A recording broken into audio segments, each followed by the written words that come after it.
Before we crack open tonight's cursed can of content, I just want to say a big thank you to all our subscribers, and an extra sinister shout out to the loyal members of the Sinister Elite. You legends help keep the darkness alive. If you're enjoying the stories and want to take it a step further, hit that like button, make sure you're subscribed, and consider joining the Sinister Elite by clicking that join button below.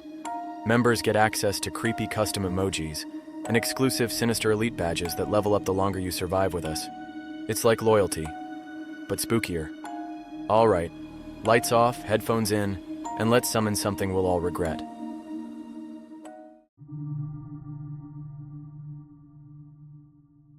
Most people come to Vail for the snow, the parties, and the overpriced hot cocoa. I come for the mop. Name's Donnie, night janitor, resort side. It's one of those old ski lodges that's been renovated so many times the ghost probably filed a complaint with the HOA. They call it Frosthaven Lodge, but the locals whisper a different name, the Frozen Choir. Apparently back in the 50s, an avalanche buried a bunch of guests in the original structure. Every thaw, they say, the lodge sings. I don't know about that. I mostly hear the radiator clanking, my brain buzzing from the cheap pre-roll I smoke in the parking lot before every shift. Helps me vibe, you know? But sometimes that buzz turns into something else, like tonight. It started with the drip. Plink, plink, plink. Meltwater dripping off boots, snowboards, helmets. Everything stacked in the drying room.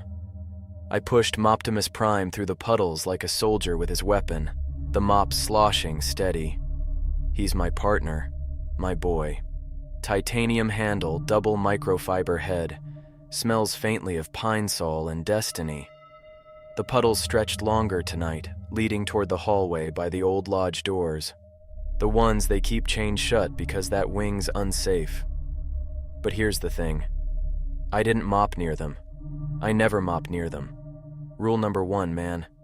And yet, the puddles led there on their own, like melted footprints. Around 2 a.m., I started hearing it. Crunch, crunch, crunch, like someone walking on snow, inside. The floors were bone dry by then, except for the ones near the old doors. Rule number 2. If you hear snow crunching inside, you're not alone. Don't look. I tried not to look. I really did. But curiosity kills, especially when your brain's swimming in indica. I turned slow as molasses and saw them. Wet boot prints steaming faintly, walking toward me down the empty hall. "Moptimus, you seeing this, buddy?" I whispered, gripping the mop. The metal shaft vibrated slightly. I swear on my life the damn thing hummed. The prints stopped 10 feet away. Then one by one, they started freezing over. Ice crystals spread across the tiles, crawling toward me like frost on glass. I stumbled backward, slipped on a thin layer of ice, and hit the floor hard. The sound that came next wasn't human. A long, hollow sigh, like a blizzard exhaling through the walls. Then the air turned white. The blizzard sounds swirled around me, and through the fog, I saw them. Dozens of shapes, translucent, hunched, wrapped in torn ski jackets and frozen scarves. Their mouths moved like they were singing, but all I heard was wind. They surrounded me, circling slow. Moptimus vibrated in my grip, and suddenly his mop head started glowing, faint blue like the northern lights. The spirits hissed and backed off. That's when I realized it. Moptimus wasn't just a mop, he was a weapon. I swung him like a halberd, smacking through one of the phantoms. The ghost exploded into a burst of snowflakes, dissolving into the floor. "Holy shit," I muttered, eyes wide. "You're like a Jedi mop, dude." But for every ghost I swung at, more appeared. They crawled out from under the ski lockers, through the walls, through the vents. I stumbled backward until I hit the double doors of the old lodge, and the chains that kept them sealed snapped. Cold, black air poured through. Behind the doors was an older part of the building. Wood floors warped, wallpaper flaking, chandeliers heavy with icicles. The ghosts didn't follow me in. That was somehow worse. Moptimus's light dimmed like even he didn't want to be here. The deeper I went, the colder it got. Frost crawled up the walls, and in the distance I heard muffled cries, like people buried alive. There was a plaque on the wall, half covered in ice. In memory of those lost, 1954 avalanche. May they rest in peace beneath the Frosthaven. Only, they weren't resting. The ice beneath my boots cracked. I looked down. Faces stared back up from under the floorboards, their mouths opening in silent screams. I ran, dude. But the hallway stretched longer, each door slamming shut as I passed. The final one at the end was glowing faint blue, same light as Moptimus. When I reached it, I pushed through and stumbled into the resort lobby again. Everything looked normal. The lights were on, the puddles were gone, but the air smelled like snow. I thought it was over. I even laughed, nervous, leaning on Moptimus like a drunk at last call. But then I saw it. Snow. Falling inside the lobby. Tiny flakes glittering, melting instantly on the tile. Then, slowly, the puddles began to spread again. Rule number 3. Keep the floors dry. Wet floors wake the dead. I started mopping like a madman, heart racing. Each sweep of Moptimus sent steam rising from the tiles. The snow kept falling harder, the sound of howling wind filling the lodge again. Then I saw their reflection in the glass, the frozen choir, standing behind me, mouths wide open. Moptimus flared bright, glowing like molten silver. He pulled me forward, I swear, guiding the mop across the floor faster than humanly possible, sealing the puddles, drying the ground, pushing the cold back toward the old lodge doors. When the last puddle vanished, the ghost let out one final awful wail and shattered like glass. Silence. Just my own breath and the faint smell of lemon cleaner. I slumped against the counter, laughing and crying at the same time. "You did good, Moptimus," I whispered. "You saved our ass again." The mop leaned still, steam fading. On the wall, the rules glowed faintly, as if someone had rewritten them in frost. Never mop near the old lodge doors after midnight. If you hear snow crunching inside, you're not alone. Don't look. Keep the floors dry. Wet floors wake the dead. Thank the mop. I blinked. That 4th rule wasn't there before, but I still said it. Thanks, buddy. Outside, the wind howled across the mountains. But inside Frosthaven, the spirit stayed frozen. For now. You ever hear snow move when it shouldn't? Like it's breathing? That's what snapped me out of my stoned little groove that night. The clock in the lobby read 2:13 a.m. My earbuds were blasting old Sublime tracks while I mopped puddles near the boot racks, humming like an idiot. Then I felt it. The faintest tremor in the floor, like someone was walking behind me. Heavy boots crunching in snow. Thing is, there wasn't any snow. Not inside. Rule number 2 popped into my head clear as day. If you hear snow crunching inside, you're not alone. Don't look. But curiosity's a bitch, especially when you're half-baked and holding a mop that glows like divine hardware. I looked anyway. There, by the old lodge doors. 2 perfect wet boot prints steaming like they'd just come off the mountain. The kind of prints that melt a second after you see them. Only these didn't. They started walking, one after another, toward me. Each step left a faint frost halo around it, like the cold was leaking through. My stomach twisted. "All right, Moptimus," I whispered, gripping his handle. "Let's not freak out. It's probably, condensation ghosts. That's a thing, right?" Moptimus hummed in my hands, like an electric current ran through the metal shaft. His mop head shimmered faintly blue. That's when I realized something. He wasn't just reacting. He was warning me. The boot prints stopped 10 feet away. The air got still. Then, slow as syrup, the temperature dropped. I could see my breath, and that's when the sound started. Whoa! It was wind, but inside. It rolled down the hallway, bouncing off the walls like 1,000 whispering throats. My ears popped. The lights flickered. Then, from the ceiling above me, snowflakes began to fall. Tiny ones, perfectly formed. They melted when they hit the floor, leaving behind a thin line of frost that slithered toward my boots. I backed up fast, slipping on my own freshly mopped floor like a clown on black ice. The world tilted and I hit the ground hard. My head spun, and when I blinked, I saw shapes. Shadows that weren't mine, standing just beyond the puddles. They looked like people, or what was left of them. Ski jackets shredded, goggles cracked, faces pale blue. Steam poured off their shoulders like they'd been pulled straight from a freezer. Their mouths moved, but I didn't hear voices. I heard the mountain, a deep, echoing rumble like an avalanche trying to crawl back uphill. Moptimus buzzed violently in my hand. I swear he was alive, vibrating with this low, angry energy. Then his mop head started glowing brighter, blue, like glacier ice. I swung him through the air on instinct, and the glow flared, bright enough to cut through the mist. The ghosts hissed, backing away. One of them, the tallest, reached out, frost forming around his outstretched hand. He touched the floor, and instantly the water I'd missed began to freeze solid. That's when I understood rule number 3. Keep the floors dry. Wet floors wake the dead. I scrambled up, slipping again as the ice spread across the tiles. I started mopping like a lunatic, heart thudding so hard I thought I'd puke. Moptimus glowed white-hot with every pass, melting the frost, sealing the water, turning it to harmless steam. The ghosts howled. The tallest one stepped forward, eyes like shattered glass.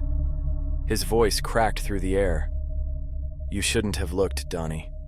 That froze me harder than the floor did. I never told anyone my name tonight. Nobody should have known.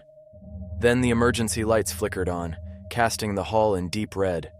The ghosts recoiled, retreating into the shadows toward the chained doors. The metal links rattled once, then fell silent. When the lights steadied, I was alone again. Just me, Moptimus Prime, and the faint smell of ozone and pine cleaner. I leaned against the wall, panting. "Bro," I whispered. "This weed ain't worth it." Moptimus glowed faintly in response, like he agreed. That's when I noticed it. A faint trail of snowmelt footprints leading into the old, sealed-off wing of the resort. The chains were still there, but one of the locks was broken. Clean snapped. I tightened my grip on Moptimus and looked toward the darkness beyond the door. Somewhere deep in there, something whispered my name again. The mountain wasn't done with me. You ever notice how darkness feels heavier in the cold? Like it presses on you instead of surrounding you. That's how it felt standing there, staring at those busted chains. The padlock lay snapped in half on the floor, edges rimmed with frost. The old wooden doors hung slightly ajar, just enough for a thin draft of icy wind to snake through. It carried a smell. Wet pine, rust, and something else I couldn't place. Something buried. Moptimus glowed dim blue, like he knew we were crossing a line. "Yeah, buddy," I muttered. "I know the rules." But rule number 1's already shot to hell. Never mop near the old lodge doors after midnight. Midnight had passed 2 hours ago. I was already in violation.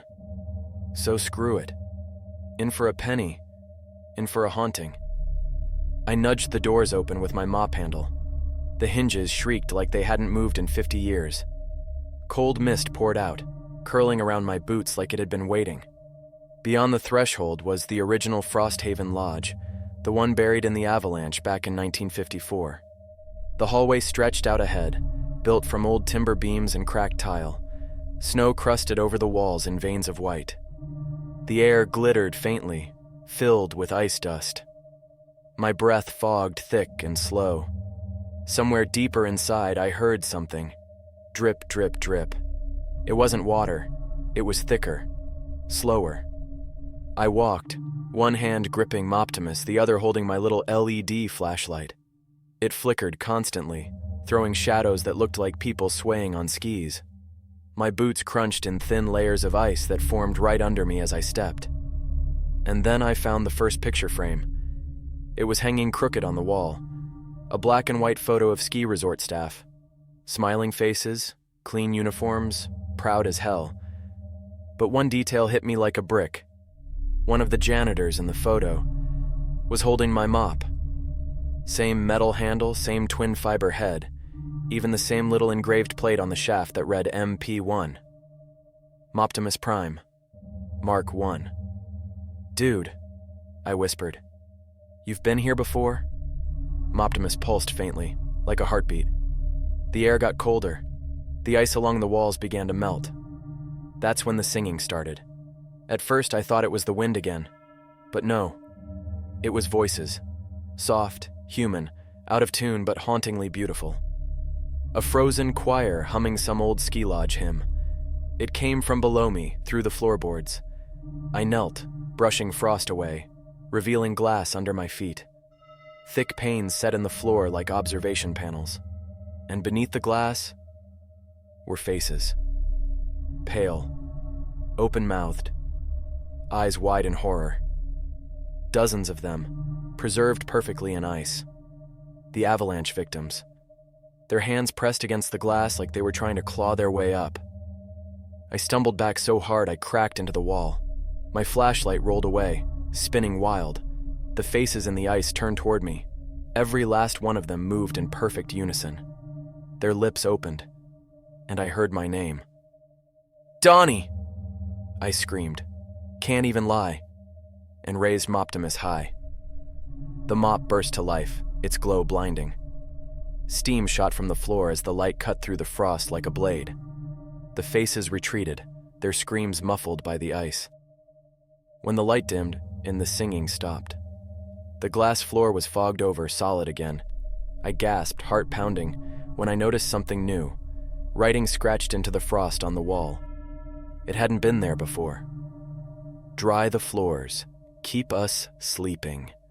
Rule number 3 again, only this time it was written from the inside. I glanced around. Water had begun pooling near my boots, melting from the walls. The ghost's prison was thawing. Moptimus's glow shifted from blue to white hot. I knew what to do.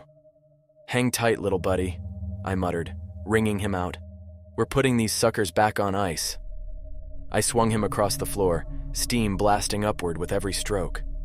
Frost reformed in elegant spiderwebs, sealing the cracks. The puddles dried in seconds. For a moment, the lodge went perfectly still.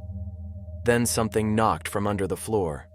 Once, twice, then again, louder.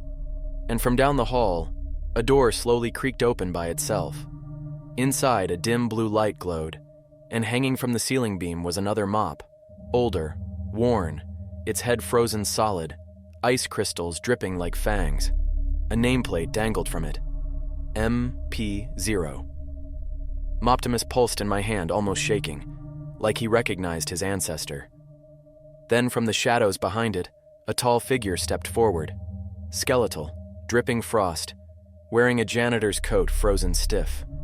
He had no eyes, just hollow sockets glowing faint blue, and in one hand, he carried a mop of his own. The ghost rasped, "You broke the seal."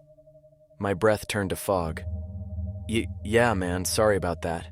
Union didn't really cover ghost janitor overtime." He tilted his head. "You've taken my weapon." Moptimus pulsed again, a deep, furious blue. I swear I felt him grow heavier, like he was preparing to fight. The air between us turned sharp as glass. The frozen janitor stepped closer, ice cracking with every move. "If you wish to survive, keep the floors dry." Then his face split open, and the singing began again. Only this time, it wasn't from beneath the floor. It was all around me. The frozen janitor moved like the cold itself, slow, deliberate, patient. Each step forward cracked the tiles beneath him, frost spiderwebbing out with a hiss. His hollow sockets burned blue. His voice, if you could even call it that, sounded like wind scraping over ice. "You woke the choir," he rasped. "They were sleeping." "I didn't mean to," I stammered, backing away. "The chains were broken when I got here." Lie. I broke them. I was baked and curious and stupid. Rule number 1 echoing in my skull like a guilt trip. Never mop near the old lodge doors after midnight. Too late for that.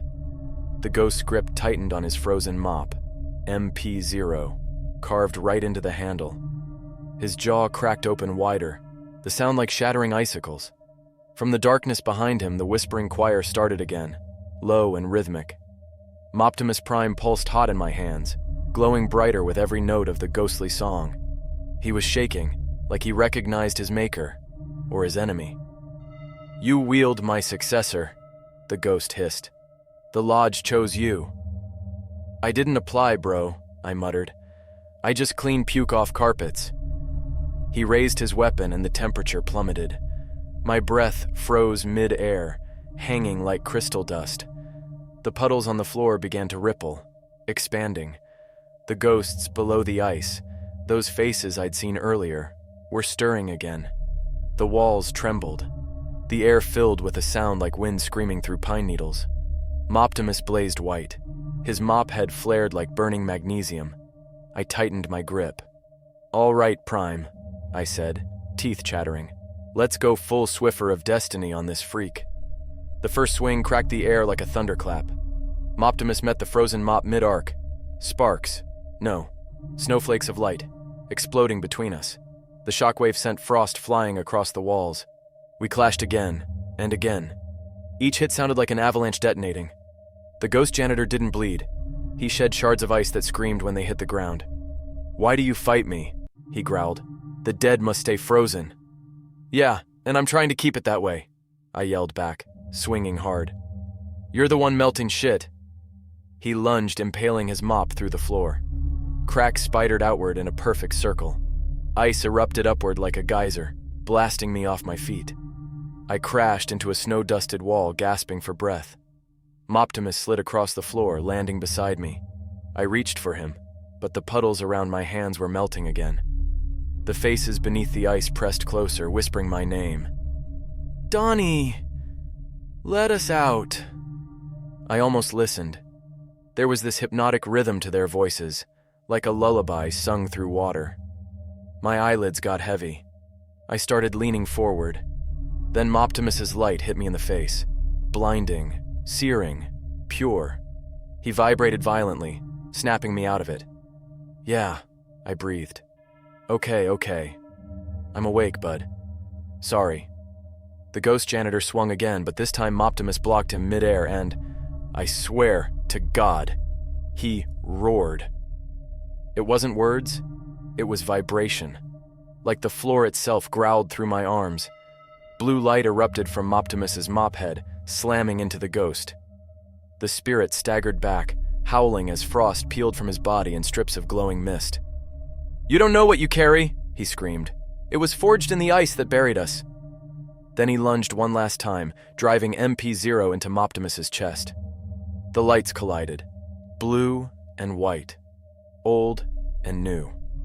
The entire hallway exploded in a blinding flash. When my vision cleared, I was alone. Just me, my mop, and a brand new scar carved into the tile, shaped like a snowflake the size of a truck. The old mop lay shattered, its handle split down the middle. The ghost janitor was gone, but his voice lingered in the air like frostbite. "Keep the floors dry, Donnie, or they'll all wake again." I slumped against the wall, shaking. Moptimus's glow dimmed back to a soft blue, humming like a heartbeat slowing down. "You did good, Prime," I muttered. "You saved us." Steam rolled off the tiles as the temperature began to rise again. The air smelled faintly of lemon cleaner and burnt ozone. Then, from the floor below, I heard something new. A faint crack, followed by another, then another. The ice beneath the glass walkway was fracturing. The faces were moving again, mouths opening, eyes rolling upward. Whatever that battle released, it wasn't over. The ghosts weren't staying down. Moptimus pulsed faintly in my grip, like he was bracing for round 2. "Ah, hell," I groaned. "We ain't clocking out yet, are we?" When the first crack split through the glass floor, it sounded like thunder rolling through ice. Then came the second, then the third, and suddenly the entire hallway was alive. glowing veins of frost running wild, light surging beneath my boots like lightning trapped under the surface. Every face I'd seen in that ice, the one staring up at me before, they were moving, twisting, screaming. Their hands beat against the glass from below until it began to splinter like sugar. Moptimus hummed low in my hand, a warning. "Yeah," I breathed, backing up. "I see him, buddy." Looks like graveyard shift just got real literal. Then the floor exploded. Sheets of ice shot up like blades, and from below came dozens, maybe hundreds, of frozen souls. The frozen choir, ski jackets frozen stiff, faces blue and split, eyes hollow and shining. They moved like marionettes, jerking to some unheard rhythm. Their mouths opened in unison, and the same low, breathless hymn filled the air. The sound crawled under my skin. My ears popped.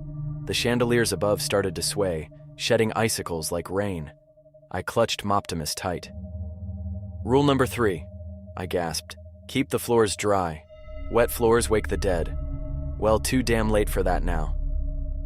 The ghosts surged forward, their hands dragging streaks of frost across the tile. The air itself turned thick, freezing the sweat on my skin. Moptimus's glow flared from blue to white-hot again, the light cutting through the blizzard swirling around us. "All right, Prime," I said through clenched teeth. "Let's mop this mess." The first ghost lunged, and I swung. Moptimus hit it square across the chest, the sound like shattering glass. The spirit disintegrated in a burst of snow, but more poured in behind it, crawling over the walls, the ceiling, even the chandelier. The hymn grew louder. A wall of sound. It wasn't singing anymore. It was screaming. I moved fast, sweeping Moptimus across the floor in huge arcs, drying water, sealing cracks, forcing steam through the gaps in the tile. Every time the mop touched ground, the glow intensified, spreading like a holy burn across the ice. The ghosts recoiled, howling as the steam hit them, but they kept coming. A voice rose above the rest, deep and cold and familiar. "You broke the seal, Donnie." It was the ghost janitor, the original one, reappearing through a wall of frost. His body was cracked now, half transparent, his mop reduced to shards of frozen wood. "You can't stop the thaw," he said. "The mountain remembers." "I don't give a damn what it remembers," I shouted. "This resort ain't big enough for both of us, Pops." He lunged, spectral hands outstretched. I swung Moptimus one final time, a wide, desperate arc, and his head exploded with light. The entire hallway went white. When the brightness faded, everything was still. No ghosts, no wind, just soft snow drifting through the air, melting before it touched the ground. The glass under my boots had frozen solid again, smooth as a mirror. Beneath it, the faces were still, serene, eyes closed. The frozen choir had been put back to sleep. I exhaled hard, nearly collapsing. Moptimus leaned heavy in my grip, steam rising from his head like a halo.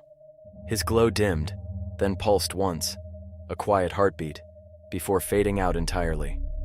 The old ghost janitor's voice whispered faintly, carried by the wind.